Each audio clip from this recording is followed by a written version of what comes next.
Hi, I'm Leiza, and welcome to The Week That Was, a 60-second look at what happened this past week at SJIIES. Start the clock.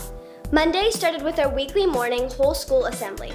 On Wednesday, there was an IPC workshop for parents looking at how our school uses rubrics to help student learning. Thursday was the last day of the Virtues Parent Workshop looking at honoring the spirit and effective companioning.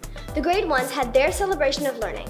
The grade 6Es were visited by Jane Walker, the founder of a charity called Upskills, who worked with poor communities in the Philippines to help them create a livelihood with recycled materials.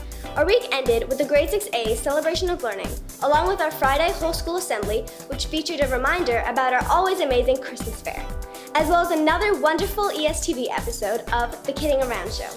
Thanks for joining us on The Week That Was. We'll see you again next week.